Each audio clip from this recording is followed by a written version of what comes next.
जय हिंद दोस्तों। आज की इस वीडियो में हम दशमलव के सरलीकरण के सवालों को सॉल्व करना सीखेंगे। तो अगर आपको दशमलव के सरलीकरण के सवालों को सॉल्व करना नहीं आता है तो इस वीडियो को शुरू से लेकर अंत तक जरूर देखें।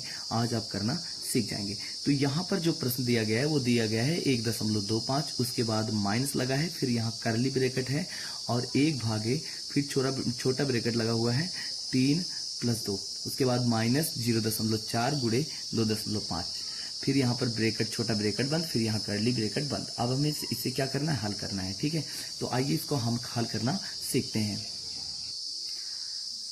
तो दोस्तों, अगर सरलीकरण का कोई भी सवाल हो तो ऐसे सवालों में हमें क्या करना होता है, बोर्डमास के नियम का पालन करना होता है।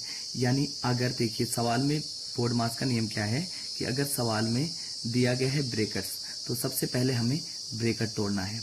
अगर उसके बाद हमें ऑफ का निशान है तो हमें ऑफ करना है। अगर फिर उसके बाद हमें डिवीजन करना है, फिर मल्टीपल करना है, फिर एडिशन करना है, फिर सब्ट्रैक्शन करना है। तो यहाँ पर हम देखेंगे कि सबसे पहले हम देखेंगे क्या इस सवाल में ब्रैकेट है। तो यहाँ पर देखेंगे हम, यहाँ पर 2 प्रकार का ब्रैकेट है, एक करली ब्रैकेट है, एक छोटा ब्रैकेट है। ठीक है, तो सबसे पहले क्या होता है, बोर्डमास के नियम में हमें सबसे छोटे ब्रैकेट को तोड़ना होता है, फिर उसके बाद मझली ब्रैकेट यानी करली ब्रैकेट को, और उसके बाद फिर बड़े ब्रैकेट को तोड़ना है। तो यहाँ पर जो छोटा ब्रैकेट है, पहले हम इसके नंबर यानी इसके अंदर जो नंबर दिया गया है उसको हम सॉल्व करेंगे। तो सबसे पहले हम यहाँ पर लिख लेंगे 1.25, उसके बाद माइनस दिया है, यहाँ पर माइनस लगा लेंगे, उसके बाद फिर यहाँ पर मझला ब्रैकेट, फिर 1 भागे दिया गया है, फिर उसके बाद छोटा ब्रैकेट। अब देखिए छोटा ब्रैकेट के अंदर क्या है कि यहाँ पर गुणा दिया गया है। तो सबसे पहले अगर गुणा दिया गया हो, भाग दिया गया हो, जोड़ दिया गया, घटाव दिया गया हो, सबसे पहले हमें क्या करना है, भाग करना है। अगर भाग दिया गया हो तो, नहीं तो फिर हमें क्या करना है, गुणा करा लेना है। तो यहाँ पर हम लिखेंगे 3 और उसके बाद प्लस में 2 और फिर यहाँ पर माइनस। हम 0.4 गुणे 2.5 का जब हम गुणा कराएंगे तो यहाँ पर आंसर निकल के आएगा 1। तो याद रखना 0.4 गुणे 2.5 का गुणा, दशमलव का गुणा जब कराएंगे तो यहाँ पर निकल के आएगा 1, और फिर हम छोटा ब्रैकेट यहाँ बंद कर देंगे। उसके बाद फिर हम मझला ब्रैकेट लगा देंगे।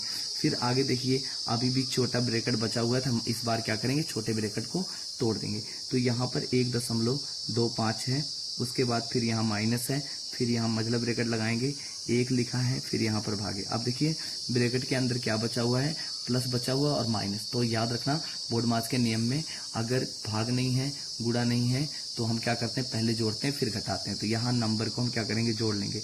तो 3 और 2 कितना हो जाएगा, 5 हो जाएगा, और माइनस में यहाँ पर बचा कितना, 1। तो इस तरीके से फिर हम इसको सॉल्व करेंगे और छोटा ब्रैकेट और मझला ब्रैकेट बंद कर देंगे। अब देखिए आगे हमें क्या करना है कि छोटा ब्रैकेट अब भी बचा हुआ था, हमें पहले छोटा ब्रैकेट तोड़कर जो है खत्म कर देना है। तो यहाँ पर 1.25 है, उसके बाद फिर यहाँ माइनस है, फिर यहाँ मझला ब्रैकेट और 1 भागे। अब देखिए जैसे हम छोटे ब्रैकेट के अंदर क्या है, 5 है, -1 है। ठीक है, तो 5 से हम -1 कर देंगे तो कितना निकल के आएगा, 4, और उसके बाद फिर हम मझले ब्रैकेट को ऐसे लगा देंगे। अब देखिए अब उसके बाद छोटा ब्रैकेट हो गया, अब यहाँ पर हमें मझले ब्रैकेट को सॉल्व करना है। तो यहाँ पर हम लिखेंगे 1.25 और फिर माइनस, और फिर क्या है, 1/4 है। तो 1/4 को हम बटे के रूप में लिख सकते हैं, यानी 1/4। तो इस तरीके से हमने लिख दिया। ठीक है, भाग में अगर कोई नंबर हो, क्योंकि 1 छोटा है 4 बड़ा है, 4 से हम 1 में भाग नहीं कर सकते तो हम बटे के रूप में लिख देंगे।